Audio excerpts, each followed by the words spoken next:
Hey guys, welcome back to another video, and it's time to take a second look at the camera on the Nexus 6P. I reviewed this device, but I didn't give you a detailed camera review like I normally do, so let's go ahead and do it right now. I'm going to shoot some photos, a video, and front and rear camera, and then let's get into the settings of the phone. So let's check it out. Alright guys, here's a look at a nice gloomy day out for the Nexus 6P's camera.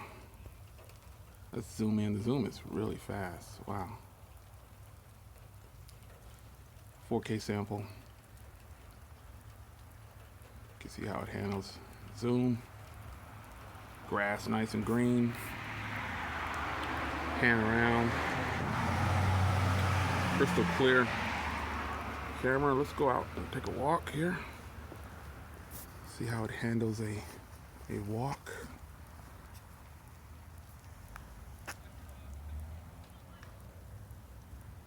Camera looks pretty good. Have you ever felt? Are you listening? Damn.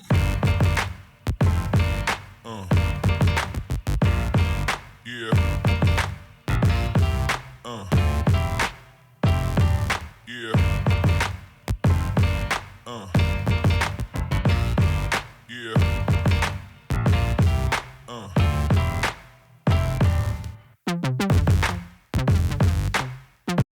All right, guys, let's take a look at the settings on the camera now that we've seen some photo samples and we've seen some video. On here, it's pretty basic, minimalistic. You've got photosphere, panorama, and lens blur and settings. Now, I don't use any of these settings except for just the settings icon here. This is where I am. Leave the resolution at 12.2, which is the highest it can go to.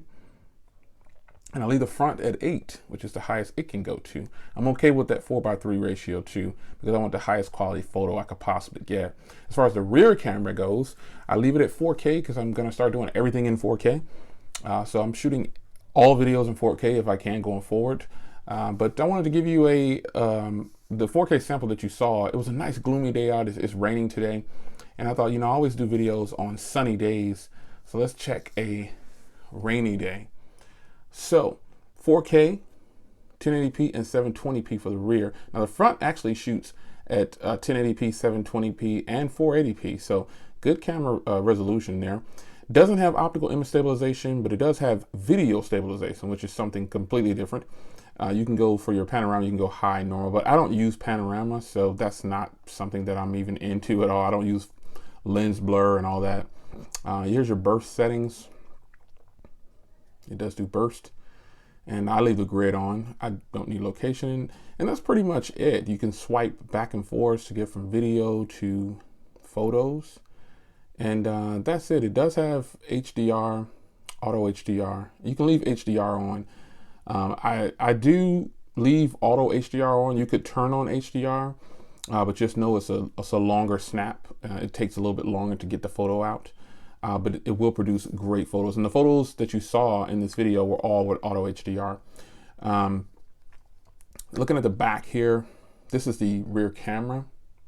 You've got a, like I said before, the highest it can go is 12.2, but it actually is listed as a 12.3 megapixel camera with an f.2 aperture. There's that dual tone LED flash. And the laser, you can't see it, but it's actually right there. And it's actually a really good camera. I really appreciate this camera, to say the least.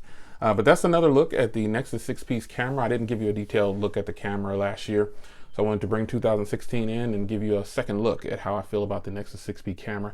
How do I like it? It's fantastic. I love it. I love it. I think it's a great camera. So it's your man Jay Will. You guys take care, and I'll see you in the next one.